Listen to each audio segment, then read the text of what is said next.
Avinu was the man that was called Ish HaIvri. Ivri means Ever HaYarden, the other side of the river. He was the man to take that big step.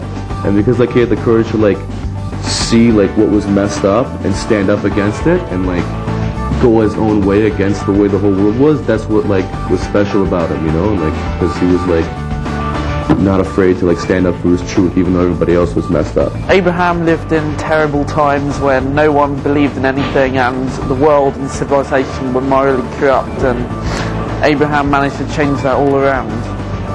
Abraham was a unique individual in that he was the first individual to recognize the oneness of God. He basically grew up amongst idol worshippers, and he came to his own conclusion that there's got to be someone who made the world, and it can't be these idols that we made. He had many special things about him, but the one that I could think of is that he was the first man who he believed in something, and he was willing to go against the whole world for what he believed in.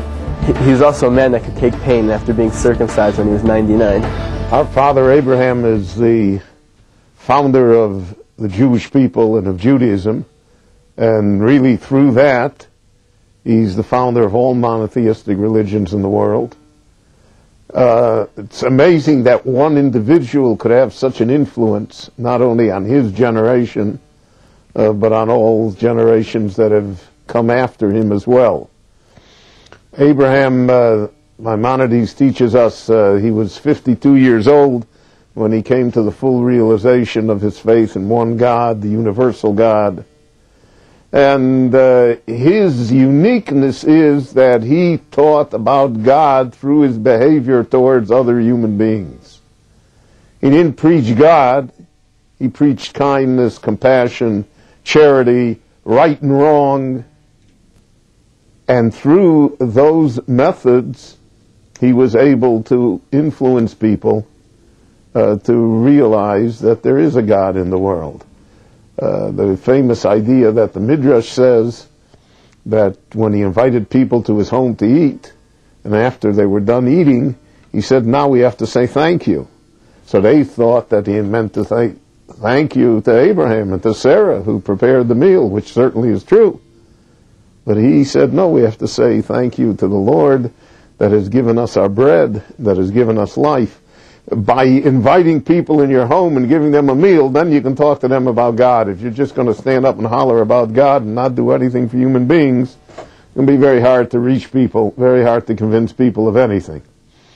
On the other hand, we shouldn't think of Abraham as a softy, as, Mr. Nice Guy. There are nerds in the world, and therefore that's why he's such a nice person. That's not true. We see he goes to war when he has to go to war. He's strong when he has to be strong. He's even, so to speak, cruel when he has to be cruel, as when he takes his son Isaac and is willing to sacrifice him in order to fulfill the commandment of God. And the Lord stops him to illustrate that human sacrifice is not necessary. But Abraham is a man of steel. And for him to be such a nice person, quote unquote, it's, so to speak, an extension of one's character to be able at one and the same time be a strong person and a compassionate person. And Abraham set the example. He created this idea of how to treat human beings and how to see God through the treatment of those human beings. And that's why he is the father of all of the major monotheistic religions. He's the father of the Jewish people. In fact, that's the name that we call him, Avraham Avinu, Abraham our father, because of the fact that he remains the main prototype of what Judaism hopes to produce. Now, Abraham was not the first monotheist in the world. Noah was a monotheist. Shem was a monotheist. Aver was a monotheist. There were many, many generations before him. But no one was able to spread the message. No one was able to create a family, a tribe, a nation that would believe and live according to those precepts. That Abraham was able to do. And our rabbis teach us, Zmir, he says it a number of places, that half the world was convinced by Abraham at the time of his life. And we see in the Chumash, we see in the Torah, that Abraham is complimented. Nasi Elokim ato b'tocheinu. You're the Prince of God in our midst. Well, if anybody that can be seen by the world as being a Prince of God is certainly worthy of our respect and our emulation.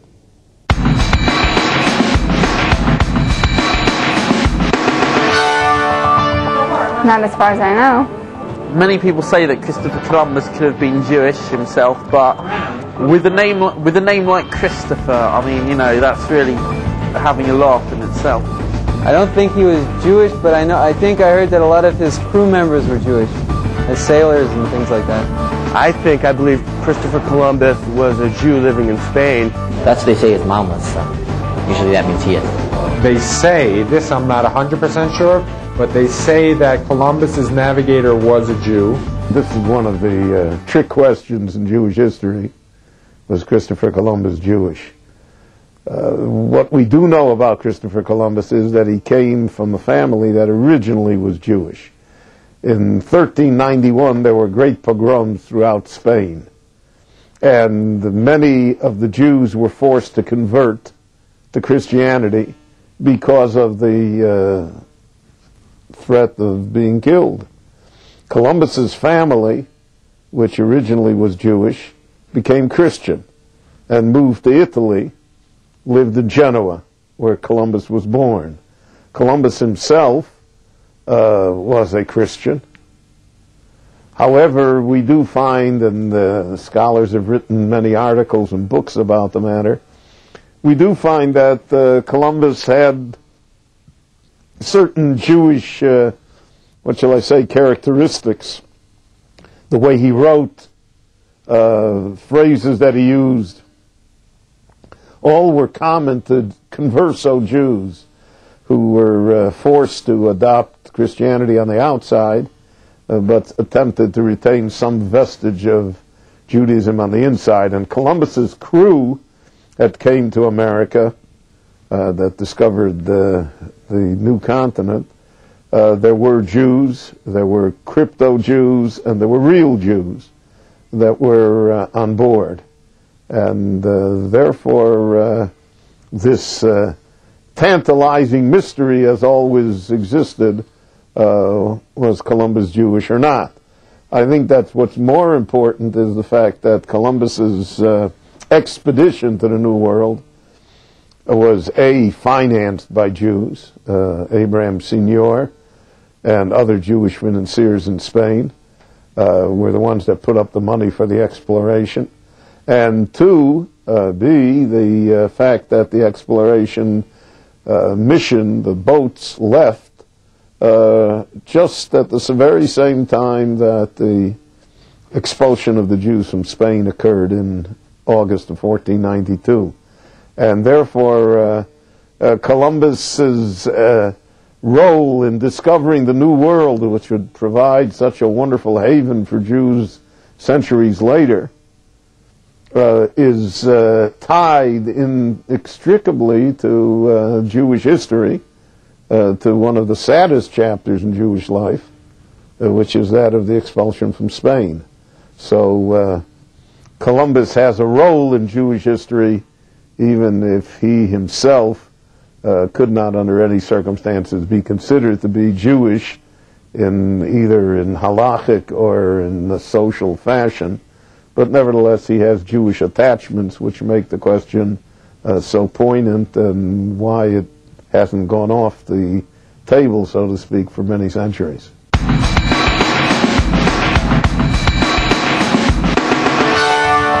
As far as like not being able to marry one wife anymore, I don't know what they were thinking when they stopped that, because it seems to be an all-around good idea.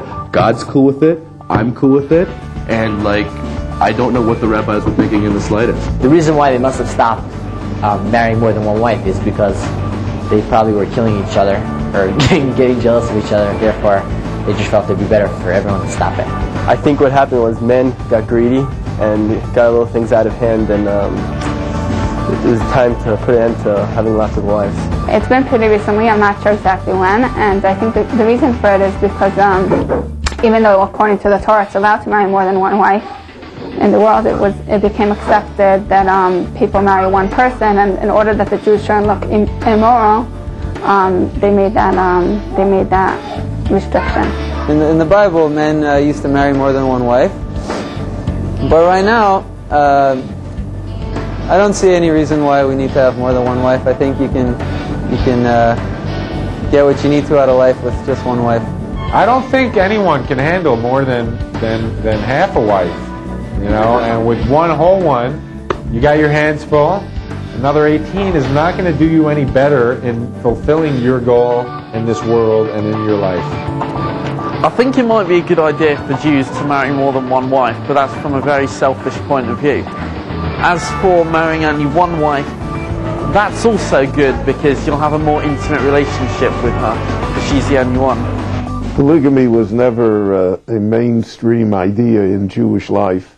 Even at a time when polygamy was permitted and practiced, very few Jewish homes were based on polygamy.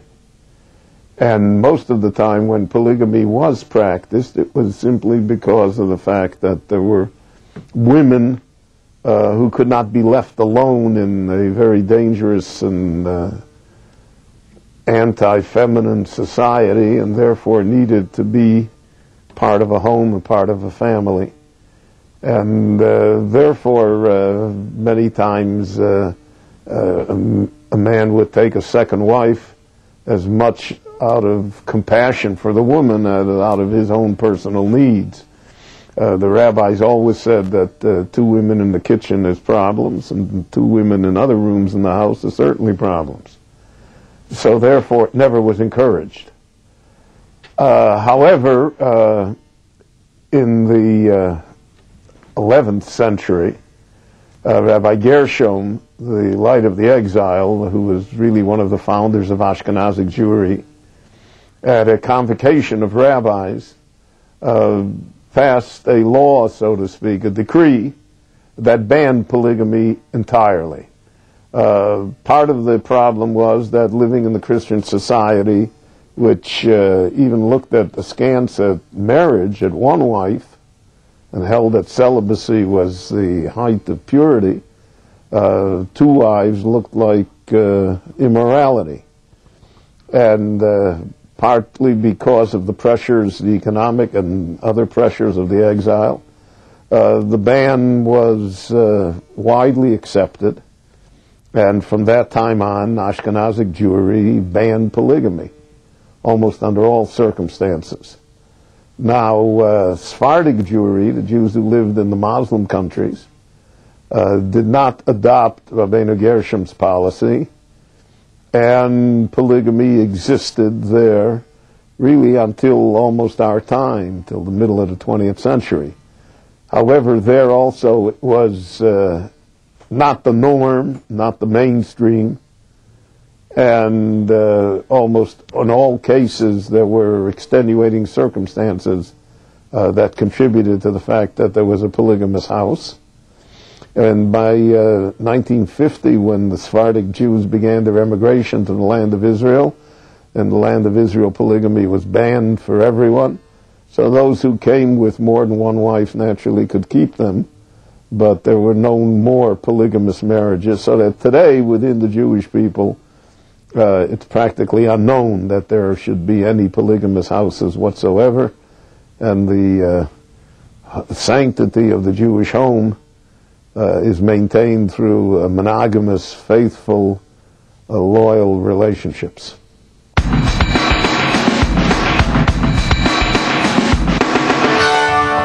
The Hasidim have been around for, I would think, 3,000 years, 2,000 years. The first chassid was the Baal Shem Tov. I'd have to say he went back a good, at least 500 years. I'm thinking, you know, I'm hearing from the audience that it might be closer to about 200 years, maybe 100 and a lot of change, closer to 200. 800 years, like, I would say 600 years. 200 something years ago. I think they've been around for about 300 years.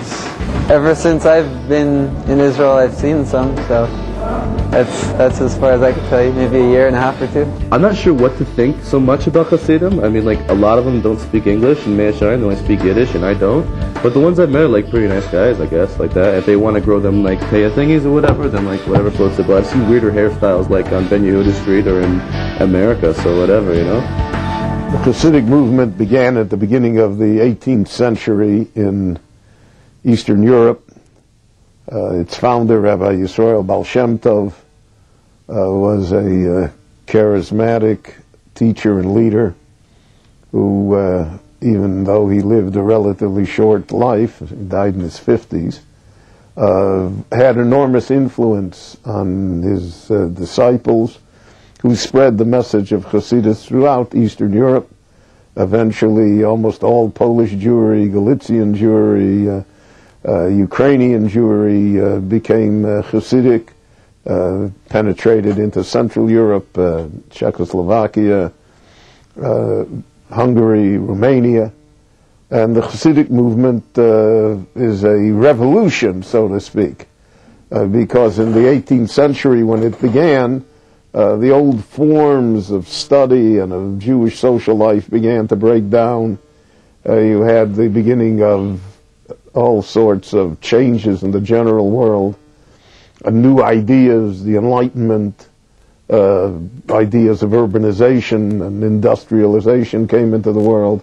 The Hasidic movement came to, not to counter these ideas as much as to provide an alternative to the ideas, to create a spiritual world where Jews could live.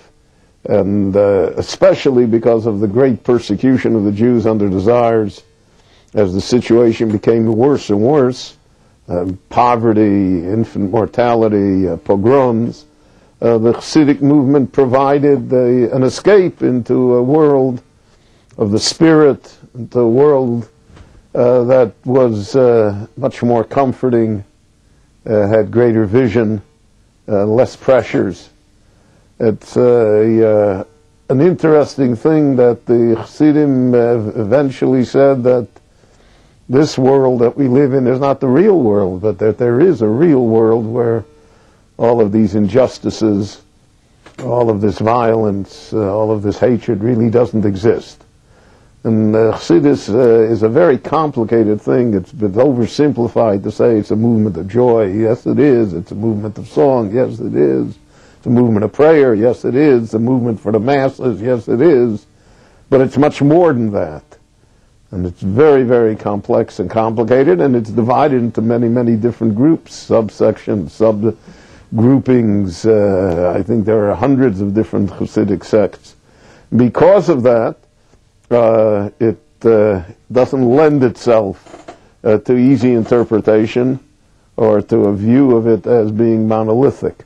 But it is the major revolution in Jewish life, certainly over the last 3 centuries. And what makes it unique is that it is a revolution within the boundaries of Jewish tradition and halakha, whereas other attempts to change and reform the Jewish people always went outside the box of halakha and tradition and attempted to create a new Judaism. Whereas Chassidus didn't create a new Judaism, but it did try to create new Jews, which is a little harder than creating a new Judaism.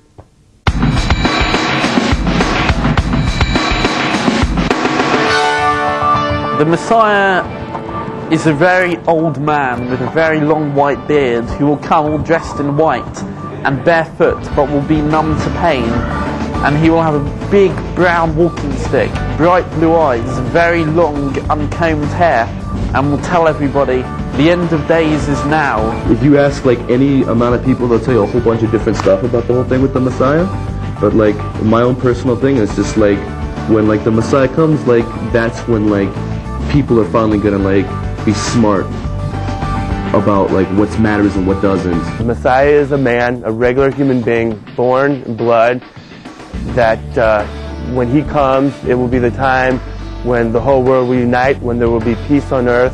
To me, the Messiah is a person that is going to come and basically take care of all the problems of the Jews.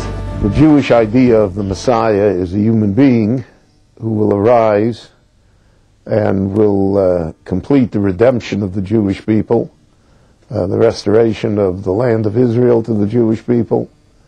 Will be able to rebuild the temple in Jerusalem, naturally, and will serve as a beacon of light for all mankind, so that the whole world will benefit from his special leadership. But I think it has to be emphasized that what makes Judaism unique is that we see in the Messiah a human being. We don't see him as a superhuman being. In fact, Maimonides posits that the Messiah will himself die, and that he'll be succeeded by his son or by his successor that will rule after him. So the Messiah is like the great leader who can bring us into a better world, into a more utopian society, into a world where peace will reign.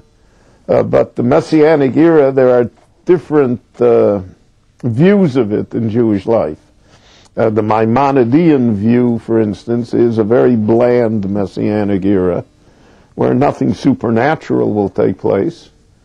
Maimonides interprets all the verses in the Bible that refer to the Messianic era, the lion will lie down with the lamb, etc. The Rambam interprets all of that as being allegorical, not to be taken literally. It just means that small nations will be able to live without being afraid of greater nations, of greater powers. Violence and war will be diminished. It'll be an economy that will make it much easier for people to make a living. But gold is not going to rain down from heaven, and nor are we going to be able to pick dollar bills off of trees. The second view, and this view has gained much more credence in Jewish life because of the length of the exile, and because of the tremendous price that the Jewish people have paid for survival throughout the ages. Second view doesn't accept such a bland Messianic era, and it sees in it, therefore, supernatural things that will occur. It sees in it that the time of the Messiah will also bring about the resurrection of the dead. It builds a much more exalted world where nature, as we know it today, will undergo changes. And therefore, it is conceivable that all of the verses will be taken literally, and that the utopian era will be ushered in immediately, and in this utopian era, death and war and violence and competition, all of that will disappear, and it will be the Messianic world, a Garden of Eden in this world itself. These two views still exist within the Jewish people, but as I said, as the prices become more expensive, it's much more difficult to sell a bland and natural Messianic era. The tendency is to look to it to be the supernatural.